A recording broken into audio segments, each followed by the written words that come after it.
but now I also feel guilty. I'm sure he thinks my visiting his family's farm is a sign of commitment, that the relationship is expanding. He's sitting here, beside me. What's he thinking about? He doesn't have a clue. It's not going to be easy. I don't want to hurt him. How do you know this song, and haven't we heard it already? Twice? It's a country classic, and I grew up on a farm. I know it by default. He doesn't confirm that we've heard the song twice already. What kind of radio station plays the same song over again within the hour? I don't listen to the radio much anymore. Maybe that's what they do now. Maybe that's normal. I wouldn't know. Or maybe these old country songs all sound the same to me. Why can't I remember anything about the last road trip I took? I couldn't even say when it was. I'm looking out the window, but not really looking at anything, just passing time the way one does in a car. Everything goes by so much faster in a car, which is too bad.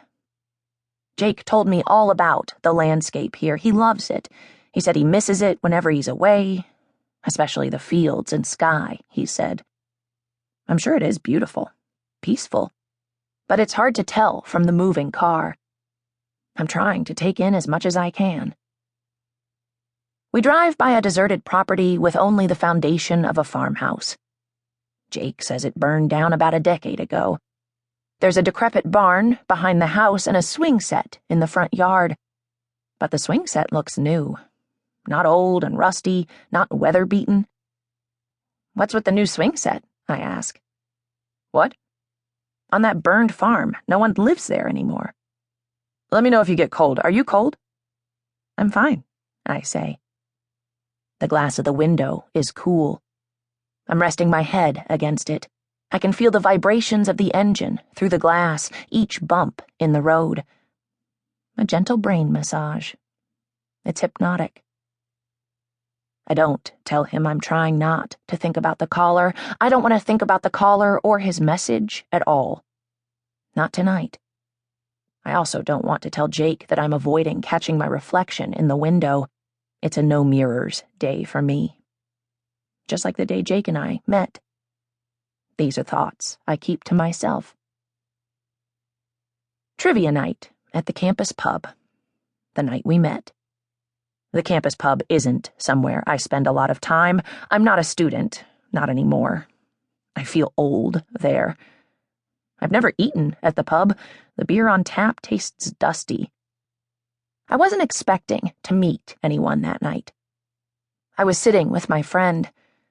We weren't really into the trivia, though. We were sharing a pitcher, chatting. I think the reason my friend wanted us to meet at the campus pub was because she thought I might meet a boy there. She didn't say that, but that's what I believe she was thinking. Jake and his friends were at the table beside us. Trivia is not something I'm interested in. It's not fun. It's just not my thing. I'd prefer to go somewhere a little less intense or stay at home. Beer at home never tastes dusty. Jake's trivia team was called Brezhnev's Eyebrows. Who's Brezhnev? I asked him. It was loud in there, and we were almost yelling at each other over the music. We'd been talking for a couple of minutes.